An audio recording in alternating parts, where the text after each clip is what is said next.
नमस्कार, आप देख रहे हैं NY24 हिंदी चैनल। आज की तारीख है 5 जून 2026 और दिन है शुक्रवार। नजर डालते हैं आज की बड़ी और अहम खबरों पर। पहली खबर की तरफ चलते हैं। पहली खबर असम से आ रही है, जहां पर भाजपा के वरिष्ठ नेता और प्रधानमंत्री नरेंद्र मोदी ने मेरा बूथ सबसे मजबूत संवाद के तहत असम के कार्यकर्ताओं से बातचीत की। प्रधानमंत्री नरेंद्र मोदी ने मेरा बूथ सबसे मजबूत संवाद कार्यक्रम के तहत असम के भाजपा कार्यकर्ताओं से बातचीत की है। उन्होंने कहा कि पिछले 10 वर्षों में असम में शांति, विकास और नए अवसरों का विस्तार हुआ है, जो एनडीए के डबल इंजन मॉडल की सफलता को दर्शाता है। नरेंद्र मोदी ने दावा किया कि राज्य उग्रवाद से काफी हद तक मुक्त हो चुका है।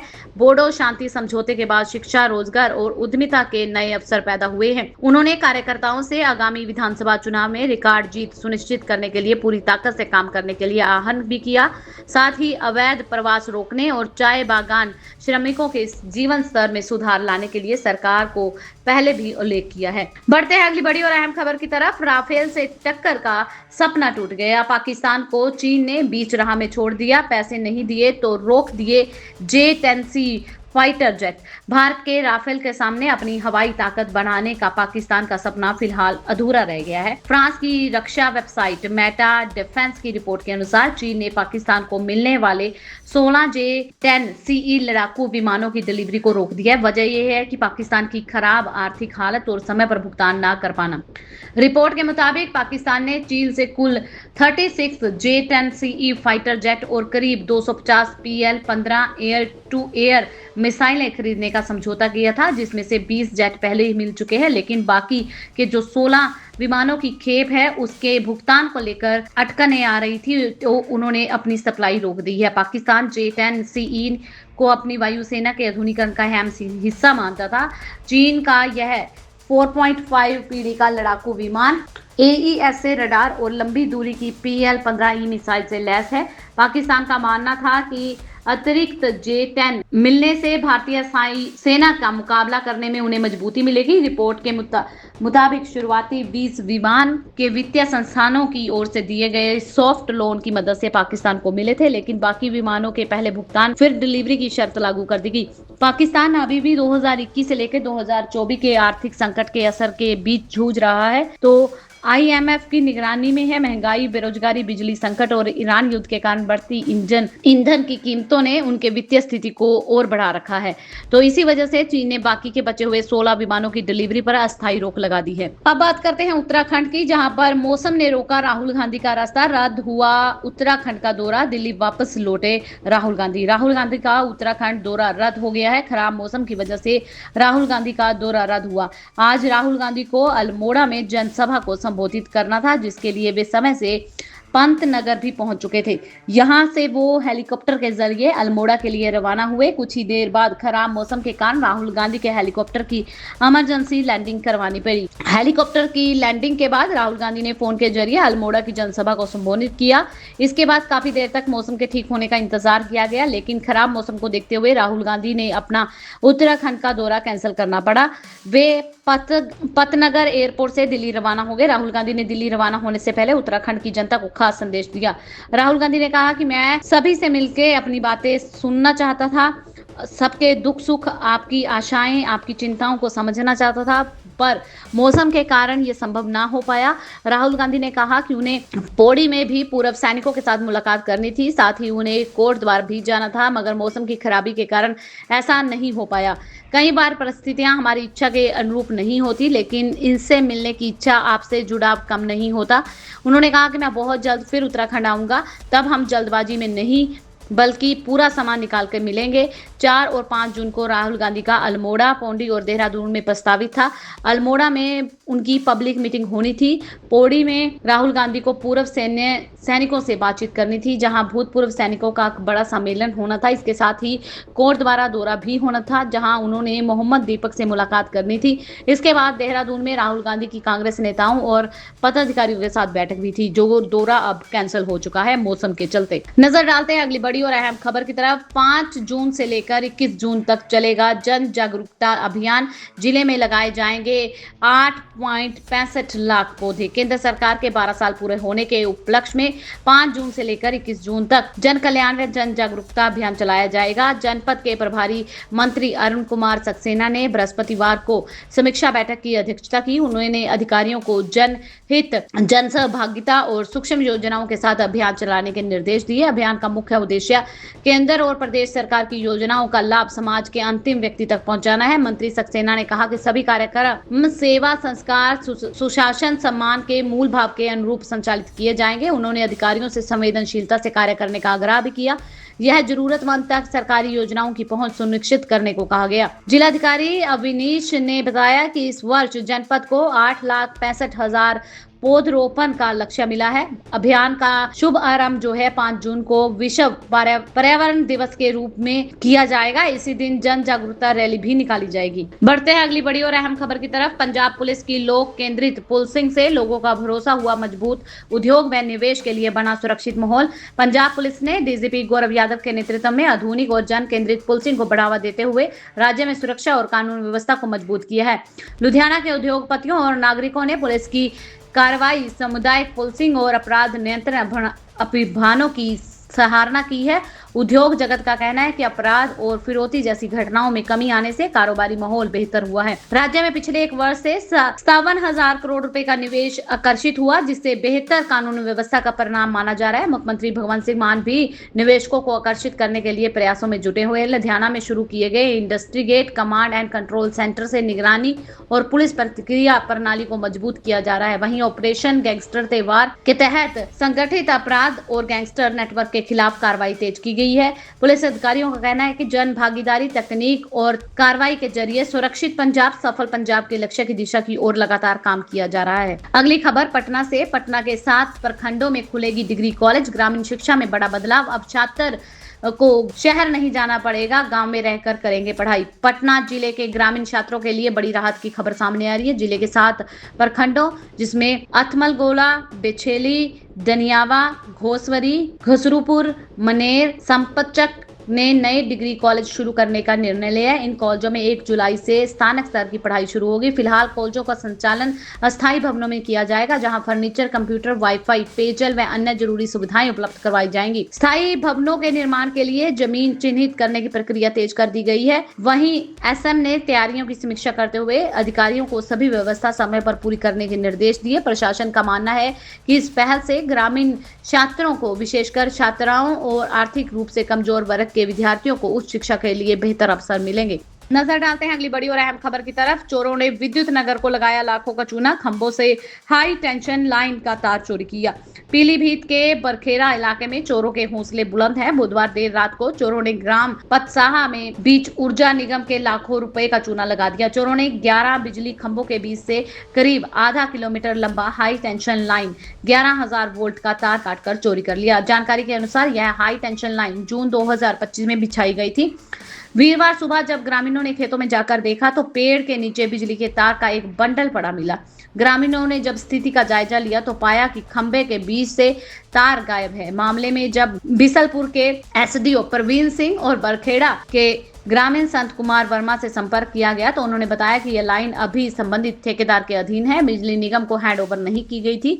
अधिकारियों ने कहा कि घटना की जानकारी मिली है तो मामले की तुरंत कार्रवाई की जाएगी। इस बड़े मामले में कानूनी कार्रवाई को लेकर पेच फंसा हुआ है। थाना प्रभारी सत्येंद्र कुमार ने बताया कि अभी तक बिजली निगम की ओर से इस संबंध में कोई शिकायत दर्ज नहीं की गई। तहरीर मिलते ही मामले की रिपोर्ट दर्ज करके चोरों की तलाश शुरू की जाएगी। अगली बड़ी खबर अमृतसर से आ रही है, जहां पर मर्डर मिस्ट्री मिली। सड़क किनारे मिला अज्ञात युवक का कटा हुआ शव। पहचान में जुटी है पुलिस। पंजाब के अमृतसर के अजनाला में एक दर्दनाक वाकया पेश हुआ है, जहां एक युवक की हत्या का सनसनीखेज मामला सामने आया है। गुरुवार सुबह लखूवाल मोड़ के पास राहगीरों ने एक युवक का शव सड़क किनारे पड़ा देखा, जिसके बाद पुलिस को सूचना दे दी गई। सूचना मिलते ही पुलिस मौके पर पहुंची, जांच शुरू कर दी। शुरुआती जांच में पता चला कि युवक का गला कटा हुआ है, उसके चेहरे पर चोट के कई निशान हैं। शव की हालत को देखता हुआ ऐसे लग रहा था जैसे उसकी हत्या की गई है। फिलहाल मृतक की पहचान नहीं हो सकी। अजनाला थाना पुलिस ने शव को कब्जे में लेकर पोस्टमार्टम के लिए भेज दिया है। मामले की जांच शुरू कर दी है। पुलिस आसपास के इलाकों से पूछताछ कर रही है। सीसीटीवी फुटेज भी खंगाले जा रहे हैं और स्थानीय लोगों से जानकारी इकट्ठा की जा रही है ताकि मृतक की पहचान और घटना की परिस्थितियों का पता लगाया जा सके। पुलिस का कहना है कि वे मामले के हर पहलू की गंभीरता से जांच कर रहे हैं। वे जल्द ही हत्या के पीछे के मकसद का पता लगाने की कोशिश करेंगे। हत्या के पीछे क्या वजह थी और वारदात को कब अंजाम दिया गया, इस घटना ने इलाके में सनसनी फैला दी है। पुलिस ने लोगों से अपील की है कि यदि किसी के पास मृतक या फिर घटना से जुड़ी कोई जानकारी है तो वह तुरंत पुलिस को सूचित कर दें ताकि मामले को जल्दी से जल्दी सुलझाया जा सके। बढ़ते हैं अगली बड़ी और अहम खबर की तरफ। शोएपुर में वक्फ संपत्तियों को बचाने सड़क पर उतरा मुस्लिम समाज, कलेक्टर को सौंपा ज्ञापन। शोएपुर शहर में वक्फ संपत्तियों और कब्रिस्तानों पर हो रहे अतिक्रमण को लेकर मुस्लिम समाज का आक्रोश बुधवार सड़कों पर दिखाई दिया। वक्फ इंतजामिया कमेटी और अंजुमन इस्लाम के बैनर तले सैकड़ों लोगों ने नारेबाजी करते हुए रैली निकाली, कलेक्टर का घेराव कर दिया। प्रतिनिधिमंडल ने कलेक्टर को ज्ञापन सौंपकर कब्रिस्तानों और धार्मिक स्थलों की भूमि को भूमाफियों से मुक्त करवाने की मांग उठाई है। ज्ञापन में कहा गया कि शहर के कई कब्रिस्तानों पर लगातार अवैध कब्जे हो रहे हैं। पाली रोड स्थित कब्रिस्तान के आसपास गंदगी फैलाई जा रही है। रास्तों पर अतिक्रमण कर आवागमन बाधित किया जा रहा है। समाज की जमीन पर अवैध निर्माण और प्लाटिंग का काम खुलेआम चल रहा है। इससे मुस्लिम समाज की धार्मिक भावनाएं आहत में हो रही है। प्रदर्शनकारियों ने मजार मीठी शाह की भूमि का मुद्दा भी उठाया। प्रतिनिधियों का आरोप है कि यह मामला न्यायालय में विचाराधीन है, फिर भी जमीन पर निर्माण और खरीद हो रही है। उन्होंने मांग की कि विवादित भूमि को यथास्थिति में रखा जाए, पूरे क्षेत्र का प्रशासनिक सीमाकरण किया जाए ताकि सुरक्षा व्यवस्था सुनिश्चित की जा सके। अगली बड़ी और अहम खबर का रुख करते हैं। पिकअप वाहन की टक्कर लगने से बिजली के खंभे से जा टकराई बाइक, बुजुर्ग की हुई मौत। पीलीभीत में नुकरिया टनकपुर हाईवे पर धर्मकांटे के पास बृहस्पतिवार को सुबह एक सड़क हादसे में बाइक सवार बुजुर्ग की मौत हो गई। हादसे से मृतक के परिवार में कोहराम मच गया। कस्बा नुरकिया के मोहल्ला ठाकुर द्वारा निवासी अब्दुल 65 साल के सुबह बाइक से न्यूरिया बस स्टैंड स्थित लकड़ी की आढ़त जाने की बात कहकर घर से निकले थे। प्रदर्शनदर्शियों के अनुसार सुबह 7:15 पर जब वे लकड़ी की आढ़त के सामने स्थित धर्मकंडे के पास सड़क पार कर रहे थे तो इसी दौरान पीलीभीत से मौझाल की ओर जा रही एक तेज रफ्तार पिकअप ने उनकी बाइक को जोरदार टक्कर मार दी। टक्कर इतनी जोरदार थी कि पिकअप में फंसकर बाइक काफी दूर तक घसीटती चली गई और सड़क किनारे लगे बिजली के पोल से जा टकराई। हादसे में अब्दुल की मौके पर मौत हो गई। राहगीरों ने परिजन और पुलिस को सूचना दी। सूचना मिलते ही थाना अध्यक्ष दिगंबर सिंह पुलिस बल के साथ मौके पर पहुंचे और घटनास्थल का निरीक्षण किया। पुलिस ने शव को कब्जे में ले लिया और पोस्टमार्टम के लिए भेज दिया। पिकअप वाहन को भी कब्जे में ले लिया गया है। अब्दुल की मौत की खबर मिलते ही परिवार में चीख पुकार मच गई। परिजनों के ढाढ़स बांधने के लिए बड़ी संख्या में रिश्तेदार और मोहल्ला वासी उसके घर पहुंचे। थाना अध्यक्ष दिगंबर ने बताया कि तहरीर मिलने पर आगे की कार्रवाई की जाएगी। बड़ी खबर जयपुर से आ रही है, जहां पर तंग गलियों में जमींदोज हुई 5 मंजिला खतरनाक इमारत। एक पेड़ ने टाला बड़ा हादसा। राजस्थान की राजधानी जयपुर में परकोटा क्षेत्र स्थित रामगंज में गुरुवार को एक खतरनाक 5 मंजिला इमारत को नगर निगम ने सफलतापूर्वक ध्वस्त कर दिया। यह भवन पिछले 3 महीनों से आसपास के लोगों के लिए खतरा बना हुआ था। जानकारी के अनुसार भवन के निचले हिस्से में 2 दुकानों के बीच में मुख्य दीवार हटाने से इमारत का संतुलन बिगड़ गया था। मुख्य पिलर क्षतिग्रस्त हो गया था। इसके बाद पूरी इमारत एक और झुकने लगी थी। उसमें गंभीर दरारें आ गई थी। खतरे को देखते हुए निगम ने पहले ही 8-10 परिवारों के करीब 30 लोगों को सुरक्षित स्थानों पर भेज दिया था। घनी आबादी और संकरी गलियों वाले इलाके में भारी पुलिस सुरक्षा के बीच ये कार्रवाई की गई।